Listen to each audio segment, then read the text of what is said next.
കോഴിക്കോട് കൊടുവള്ളിയിൽ ആയുധങ്ങളുമായി എത്തിയ സംഘം വീട്ടിലെത്തി യുവാവിനെ തട്ടിക്കൊണ്ടുപോകുന്ന CCTV ദൃശ്യങ്ങൾ 24-ന് ലഭിച്ചു. കൊടുവള്ളി കിഴക്കോത്ത് സ്വദേശി അനൂസ് റോഷനെയാണ് ഇങ്ങനെ തട്ടിക്കൊണ്ടുപോയത്.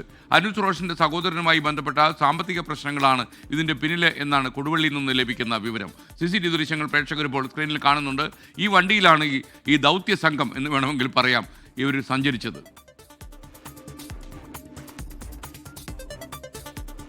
ഈ തട്ടിക്കൊണ്ടുപോകുന്നതിനിടയിൽ ഇടയ്ക്ക് പയ്യൻസിനെ വണ്ടിയിലിരുത്തിയാന്ന് തോന്നുന്നു. ഒരു ചായയൊക്കെ കുടിക്കാൻ കയറി, കാരണം ക്ഷീണിക്കുമല്ലോ. ദൗത്യം വളരെ ഭീകരമായ ദൗത്യമാണ്. കണ്ടില്ലേ, അവർ കടയിലൊക്കെ കയറി ഒരു ചായയൊക്കെ കഴിച്ച് എന്നാ പോലീസ് രാജ എന്ന് ആലോചിച്ചു.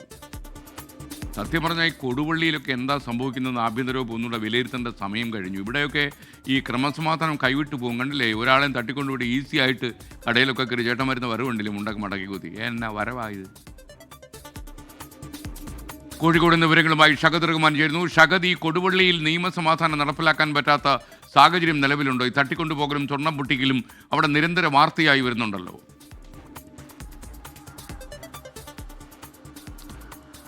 Good morning. സൂചിപ്പിച്ചതുപോലെ ഇത് ആദ്യമായിട്ടല്ല കൊടുവള്ളിയിൽ ഇത്തരം സംഭവങ്ങൾ നടക്കുന്നത്. തുടർച്ചയായി ഇത്തരം സംഭവങ്ങൾ നടന്നുകൊണ്ടിരിക്കുന്നു എന്നുള്ളതാണ്. പ്രത്യേകിച്ച് ഈ പൊട്ടിക്കലും അതുപോലെ തന്നെ തട്ടിക്കൊണ്ടുപോകലും ഒക്കെ. അതിൽ ഏറ്റവും ഒടുവിലത്തെ ഉദാഹരണമാണ് ഇപ്പോൾ നമ്മൾ ഈ സ്ക്രീനിൽ കാണിക്കുന്ന ദൃശ്യങ്ങളും അതുമായി ബന്ധപ്പെട്ട വാർത്തകളും. അതായത് കിഴക്കോത്ത് പരപ്പാറ ഐക്കോട്ടിൽ റഷീദിന്റെ മകൻ അനൂസ് റോഷനെയാണ് കഴിഞ്ഞ ദിവസം തട്ടിക്കൊണ്ടു പോയിട്ടുള്ളത്. ഈ തട്ടിക്കൊണ്ടു പോകാനുള്ള പ്രധാനപ്പെട്ട കാരണം എന്ന് പറയുന്നത് ഈ റഷീദിന്റെ മൂത്ത മകൻ വിദേശത്തായിരുന്നു കഴിഞ്ഞ കുറച്ചധികം നാളുകളായിട്ട്. ഈ വിദേശത്തുള്ള ഇടപാടുമായി ബന്ധപ്പെട്ടുള്ള പകയാണ് ഇത്തരത്തിൽ തട്ടിക്കൊണ്ടു പോകാൻ കാരണം എന്നുള്ളതാണ് ഇപ്പോൾ റഷീദ് തന്നെ ഇന്നലെ നമ്മളോട് പ്രതികരിച്ചിട്ടുണ്ടായിരുന്നത്. അതായത് റഷീദ് പക്ഷേ ഇപ്പോൾ എവിടെയാണ് എന്നത് സംബന്ധിച്ച് കുടുംബത്തിന് ഒരു അറിവുമില്ല. കഴിഞ്ഞ വെള്ളിയാഴ്ച ഈ തട്ടിക്കൊണ്ടു പോകുന്ന സംഘത്തിലെ രണ്ട് പേർ വീട്ടിലെത്തുകയും ഇത്തരത്തിൽ റഷീദിനെ ഈ അജ്മലിനോട് ഉടൻ തന്നെ ബന്ധപ്പെടാൻ പറയണം എന്ന് ആവശ്യപ്പെട്ടിട്ടുണ്ടായിരുന്നു. അങ്ങനെ ബന്ധപ്പെട്ടിട്ടില്ലെങ്കിൽ നടപടി സ്വീകരിക്കും, അതായത് ഇവരെ തട്ടിക്കൊണ്ട് പോകും എന്ന ഒരു ഭീഷണി സന്ദേശം നൽകിയിട്ടുണ്ടായിരുന്നു. എന്നാൽ അത് ഇവർ കാര്യമായിട്ട് എടുത്തിട്ടുണ്ടായിരുന്നില്ല. കാരണം അജ്മൽ എവിടെയാണ് എന്നത് സംബന്ധിച്ച് കുടുംബത്തിന് ഇതുവരെ ഒരു അറിവുമില്ല. വിദേശത്ത് നിന്ന് വന്നിട്ടുണ്ട് എന്നതറിയാം. അത് ഒഴിച്ചു നിർത്തി കഴിഞ്ഞാൽ കുറച്ച് നാളായിട്ട് അജ്മൽ എവിടെയാണ് എന്നത് സംബന്ധിച്ച് കുടുംബത്തിന് യാതൊരുവിധ അറിവുമില്ല. ആ ഘട്ടത്തിലാണ് കഴിഞ്ഞ ദിവസം വീട്ടിലെത്തി ഇത്തരത്തിൽ ഈ പിതാവിനെയും മകനെയും ഇത്തരത്തിൽ ആക്രമിച്ച് പിതാവിനെ തട്ടിക്കൊണ്ടു പോകാനുള്ള ഒരു ശ്രമം നടത്തിയിട്ടുണ്ടായിരുന്നത്. അത് പ്രതിരോധിക്കാനായിരുന്നു ഈ അനൂസ് വന്നിട്ടുണ്ടായിരുന്നത്. അങ്ങനെയാണ് പിതാവിനെ അവിടെ നിർത്തി അനൂസിനെ തട്ടിക്കൊണ്ടു പോകുന്ന ഒരു സാഹചര്യം ഉണ്ടായിട്ടുള്ളത് എന്നുള്ളതാണ്.